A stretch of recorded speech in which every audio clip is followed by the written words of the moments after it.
막달라는 보니까 이 새벽에 며칠 동안은 새벽에 안 나갔는데 월요일부터 새벽에 계속 나가고 있습니다.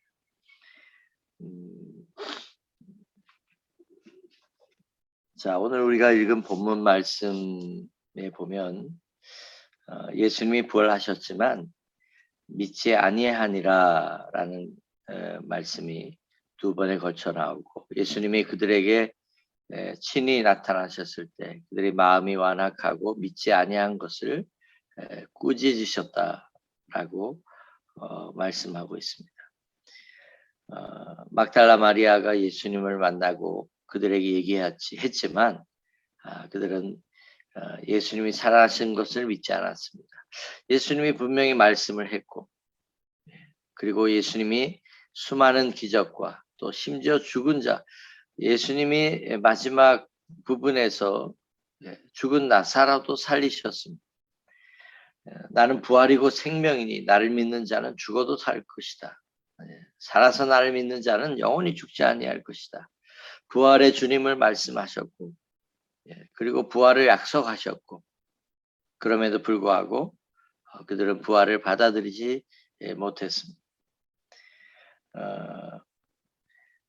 예수님이 나타나셨을 때 도마는 그 자리에 없었습니다. 도마는 그렇게까지 얘기합니다. 무슨 소리냐? 어떻게 사람이 죽었다가 살아날 수 있느냐? 내 손을 예수님이 창자국에 넣어보고 내 손가락을 예수님 못자국에 넣어보지 않고는 나는 뭐 절대로 안 믿는다. 못 믿는다. 이렇게 이야기하는 것을 볼 수 있습니다. 믿음은 오감의 문제가 아닙니다. 우리 인간은 5가지 감각을 가지고 있죠. 시각, 청각, 촉각, 후각, 미각. 보고 듣고 느끼고 냄새 맡을 수 있고 맛볼 수 있고.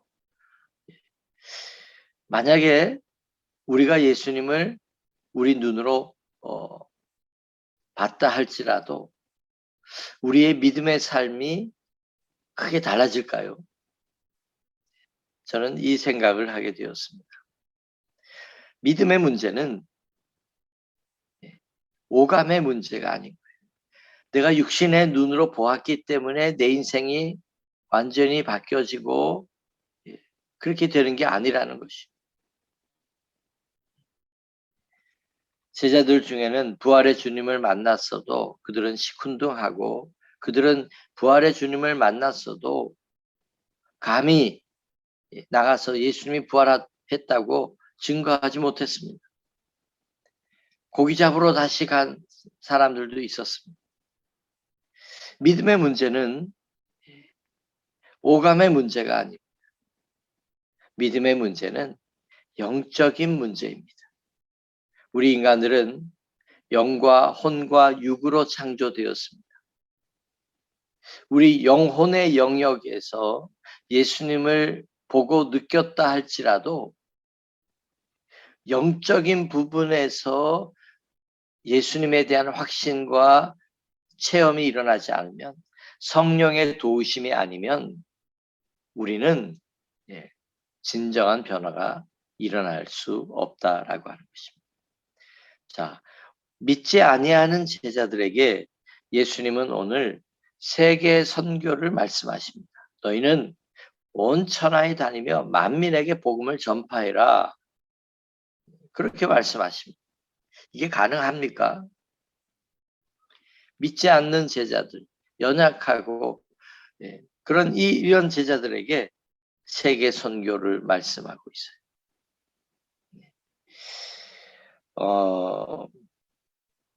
그러면서 예수님은 믿는 자들에게 이런 표적이 따를 것이다. 그러면서 귀신도 쫓아내고 새 방언도 말하고 무슨 독을 마실지라도 해를 받지 않고, 그리고 사람들에게, 병든 사람에게 손을 얹으면 나을 것이다. 그렇게 말씀하시고 제자들이 이제 나가서 두루 전파할 때 주께서 함께 역사하심으로 그 따르는 표적으로 말씀을 확실히 증언했다. 자, 세계 선교는 하나님의 성령이 임하심으로 시작이 됩니다.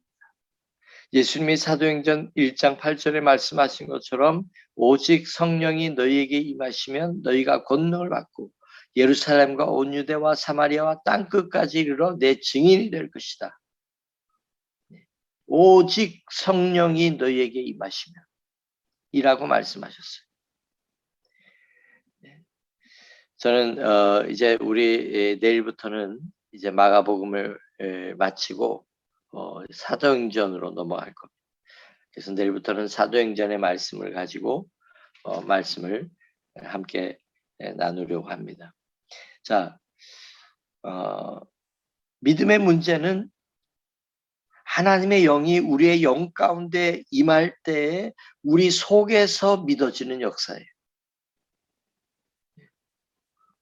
엄밀히 얘기하면 믿어져야 믿는 거예요.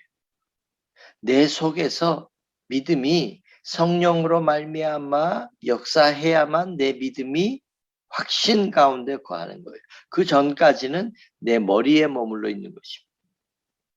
이 하나님의 말씀이 하나님이 우리의 삶에 체험되어지고 내가 하나님의 뜻대로 살아갈 수 있는 그 힘이 어디에서 나오느냐?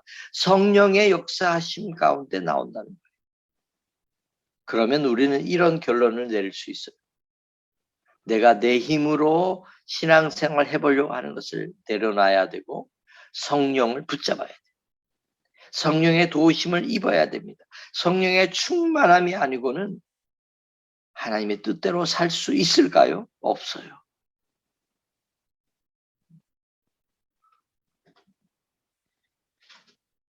사도 바울은 이렇게 고백합니다.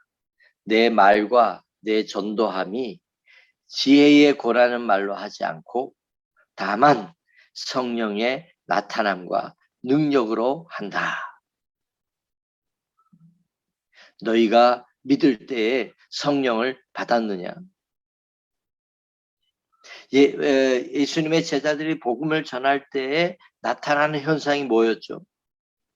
사람들이 성령 받는 거였습니다. 심지어 사도행전 10장에는 고넬료 가정에서 이방인들에게 베드로가 예수님을 믿으면 죄사함을 얻는 이 복음을 증거할 때 그들 가운데 성령이 임하셨어요. 자기들이 받았던 성령이 그들에게도 똑같이 임하는 것을 보고 깜짝 놀랐어요. 예수님은 요한복음 14장부터 16장에 이르기까지 성령을 받아야 될 것을 성령님을 자세하게 소개하였습니다. 기독교의 신앙은 하나님의 영을 받는 신앙입니다. 우리가 육신적으로, 인간적으로, 혼적으로 아무리 열심을 낸다고 할지라도 그것은 내 노력과 수고에 그칠 수 있어요. 하나님의 영이 나에게 충만히 임하여 내 속에 확신이 되어질 때 믿는 자들에게 이런 표적이 따르리. 또 하나님의 말씀이 하나님이 함께하사 역사하는 그 표적으로 말미암아 하나님이 살아계시고 오늘 내 삶 가운데 역사하신다고 하는 것을 우리가 증거할 수 있는 것입니다. 그럴 때에는 땅끝 세계 선교의 역사들이 이루어지는 것입니다. 예수님이 부활하셨지만 그 어느 누구도 믿지 않았습니다. 3년을 동고동락하면서 수없는 기적을 보고 예수님의 말씀을 들었던 제자들조차도 예수님이 살아나셨다고 하는 것, 그들 눈앞에서 창에 찔리시고 피를 다 쏟으시고 못 박혀 돌아가신 그 주님을 보았기에 그들은 믿지 못했습니다. 그러나 이들이 변화가 일어난 시점은 예수님 말씀처럼 그들이 전심으로 기도하고 있을 때 성령이 그들 가운데 불같이 임하여 각 사람 위에 임하였을 때 그들은 닫혀있던 문을 활짝 열고 거리로 뛰쳐나가서 예수님이 부활하셨다고 외치기 시작했어요. 이건 사람의 힘이 아닌 거예요. 그들의 생각이나 이런 것이 아닌 거예요. 그들이 하나님의 영에 붙들렸을 때 그들은 그 어느 것도 무섭지 않았고 담대하게 복음을 증거하며 하나님이 그들 가운데 역사하시고 수많은 영혼들이 주께 돌아오는 역사를 우리는 보았습니다. 그것이 교회의 시작입니다. 오늘 우리 마음속에 우리의 믿음을 이렇게 점검했으면 좋겠습니다.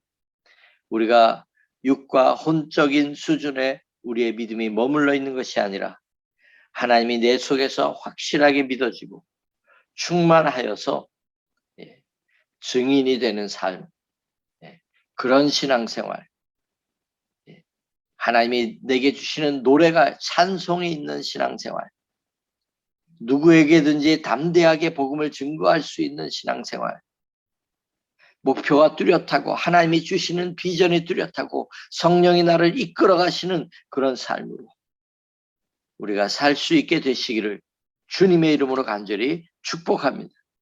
우리 함께 기도하시겠습니다. 사랑이 많으신 아버지 하나님,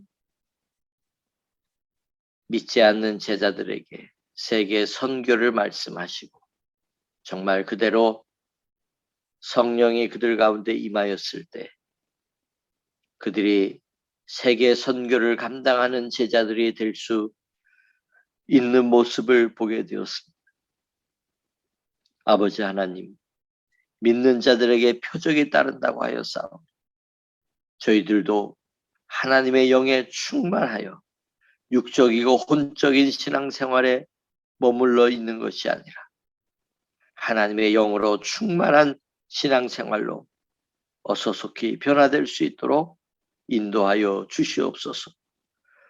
하나님께서 우리에게 간절히 원하시는 것이 성령의 충만함인 것을 깨닫게 하여 주시옵소서. 그리하여 우리가 성령의 하나님을 간절히 사모하고 기도하고 나아갈 때 우리 모두가, 우리 교회 식구 모두가 하나님이 살아계시고 우리 가운데 역사하심을 보게 하여 주시고 예수의 증인이 다 되게 하여 주시옵소서. 이 마지막 시대를 하나님의 영으로 충만한 가운데 신앙생활하게 하여 주시옵소서. 예수님의 이름으로 감사하며 기도드리옵나이다. 아멘.